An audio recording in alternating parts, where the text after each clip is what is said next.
Hotepu everyone.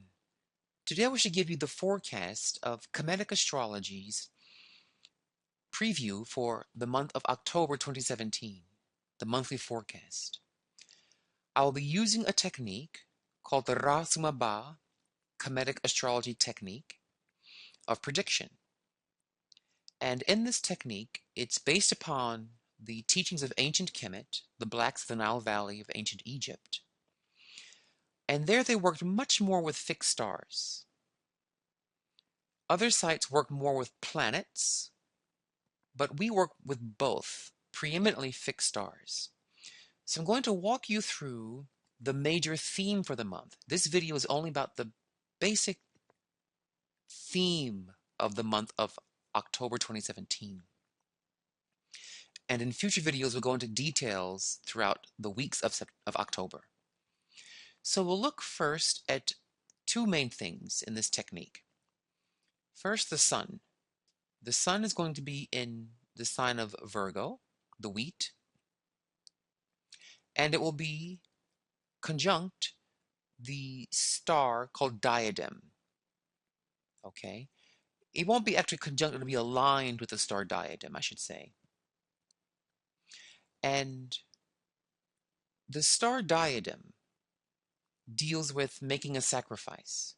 The sun's motto is choose to master this, choose to command this.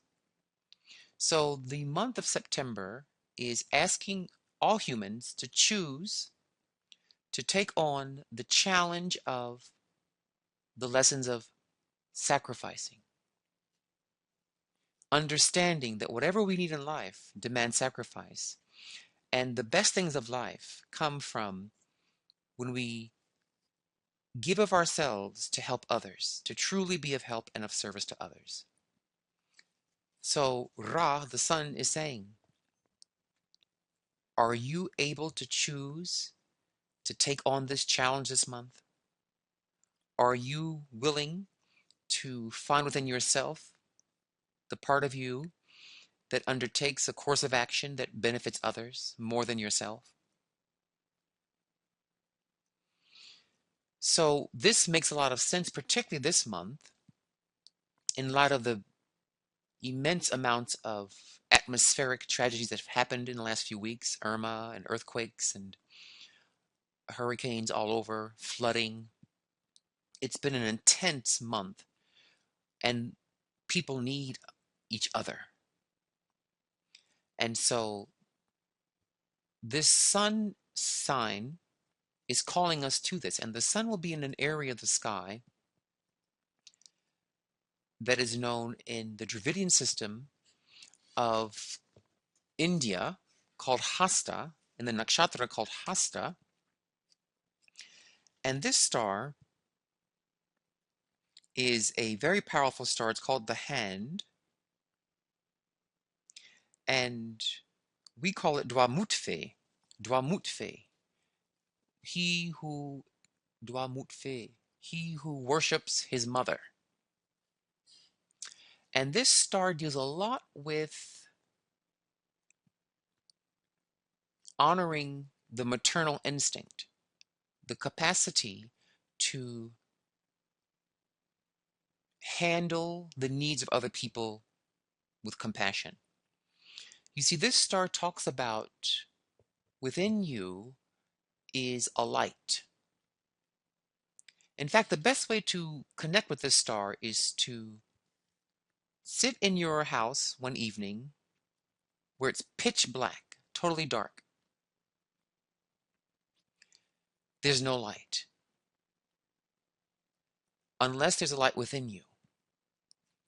In that darkness, you begin to see within your own mind. It forces you to look within. And what you'll discover if you do that long enough is that the divine light, the light of goodness, the light of caring, the light of charity, illuminates from within. And when you do this exercise for just a few minutes, and you, in the darkness, say, I want to see my own inner light of compassion, my own inner light of being able to handle my life well, to take in hand my life's issues in a divine way. And you'll begin to think about things in your life that you thought you couldn't handle, you couldn't get a grasp of. But this darkness meditation will show you, you know what, if I put my mind to it, I have an answer. I have a way of making this a win-win solution. I know how to find the answers to my challenges.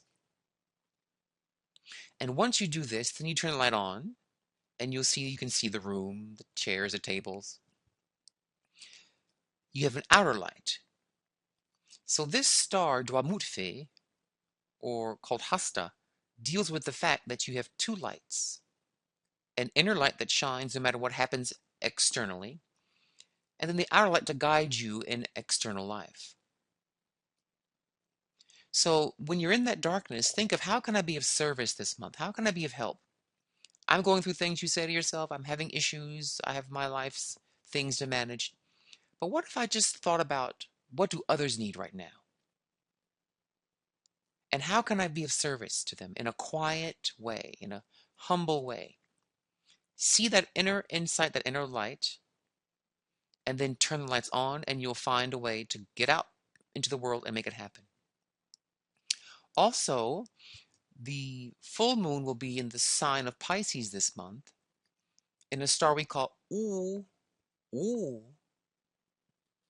And this star deals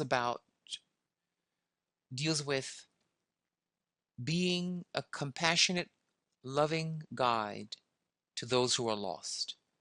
It talks about wealth coming from tending animals. By animals, this star means people who are in an animal state of consciousness, people who aren't really yet evolved. And this star called U guides us on how to shepherd the animals around us, the people around us who are acting like animals, how to shepherd them through compassion, through love, through tolerance, through gentleness, through intelligence, and through beauty. How to deal with people who are a bit off, a bit weird, a bit negative, using positive, loving energies. That's the challenge. Of course, you could beat them up and yell at them and all that, but that's not the idea for this month. The goddess that rules this star, or rules Pisces, in fact, is called Sefket Abut here, which means the queen of the seven liberating arts. Some call it the liberal arts, but we say the seven liberating arts, each shown by these seven petals on her head. And she owns Pisces. Some say that Ma'at owns Pisces, which does not make any sense because Ma'at is truth and justice and fairness. And if you look at the history of the age of Pisces, that was the last thing happening globally. It was been a very terrorism rule time, world wars and slave trades and all kinds of horrors. But Sefket Abut talks about the seven liberating arts, or an education in your seven chakras, which make you a civilized citizen of the nation and of the planet. She is the queen of civilized living. And this month, the challenge for everyone is to prove that you are civilized through dealing with people you don't like, dealing with things and situations that you don't like, the animals of your life, like a kind shepherd, finding how love, compassion, tolerance, listening, gentleness, fairness can help you deal with people's bad behaviors. This is how you'll be of service to them. This is how you'll be compassionate and get a handle on the issues. So if you're an executive or a parent or a teacher or any job you have at work, be kind to people this month. Kill them with kindness. That's the rule of the month. This is the challenge. And I'll go through later on different weeks of October. And those who are in the membership class of the chakras at the link below will get the rituals and the words of power to help manifest this archetype for the month. So, kill them with kindness this month. Dua and Hotepu.